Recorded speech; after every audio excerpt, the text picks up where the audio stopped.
En los días en que los tronos temblaban y los pueblos buscaban un rey que reflejara la fuerza de su Dios, Israel clamaba por dirección. Saúl ocupaba la corona, alto como los cedros y temido en batalla, pero su corazón se había ido apagando, alejándose de la obediencia que sostiene a los reyes. Entonces, en el silencio de una aldea llamada Belén, comenzó a gestarse una historia que cambiaría el destino de una nación. Allí vivía Isaí, hombre sencillo, padre de muchos hijos. Los mayores eran fuertes, curtidos por la guerra, dignos, a los ojos humanos, de portar armadura y mando. Pero el menor, David, cuidaba ovejas en los campos, lejos del ruido de la ambición y cerca del susurro del viento. Mientras vigilaba el rebaño bajo el sol ardiente y las estrellas eternas, su corazón se formaba en soledad, valentía y fe.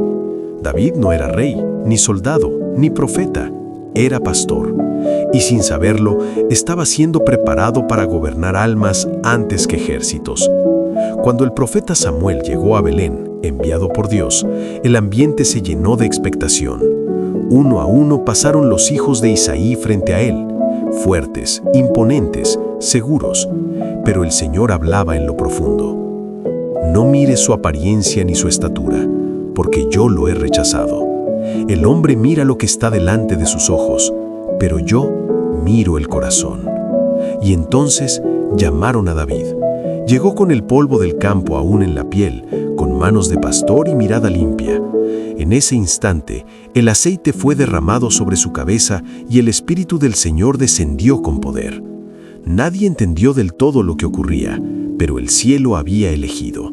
El menor había sido ungido, el olvidado había sido llamado. El pastor sería rey. Desde aquel día, aunque la corona aún estaba lejos, David caminó con una fuerza nueva en el alma. Volvió a los campos, volvió al arpa, volvió al silencio, pero ya no era el mismo.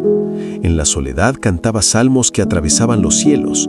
En el peligro enfrentaba leones y osos, no con miedo, sino con una confianza nacida de lo alto. Cada victoria oculta era un entrenamiento, cada noche difícil una lección. Dios estaba forjando a un guerrero según su propio corazón. Y mientras David crecía en fe, en el valle de Ela se levantaba una sombra gigantesca. Un desafío rugía contra Israel, burlándose de su pueblo y de su Dios. Aún nadie lo sabía, pero el camino del pastor estaba a punto de cruzarse con el estruendo de la historia. El valle de Ela despertaba cada mañana con un eco de miedo.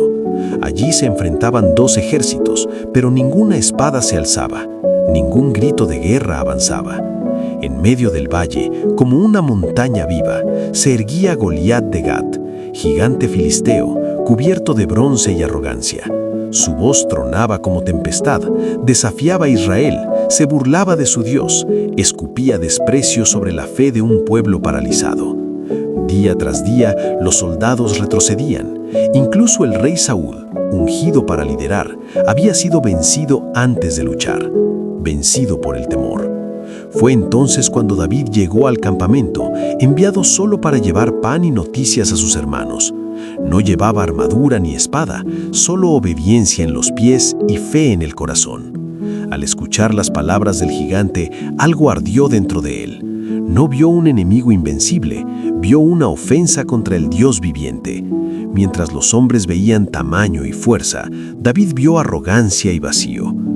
¿Quién es este incircunciso para desafiar a los ejércitos del Dios vivo?, preguntó. Sus palabras parecieron locura. Sus hermanos lo reprendieron, los soldados se burlaron, pero el rumor llegó hasta Saúl, y el pastor fue llevado ante el rey. Saúl vio a un muchacho sin experiencia, sin armadura, sin apariencia de héroe. Pero David habló y su voz no tembló. Contó cómo había derrotado leones y osos, no por su fuerza, sino porque el Señor estaba con él, y declaró con convicción eterna: el mismo Dios que me libró de las garras del león y del oso, me librará de este filisteo.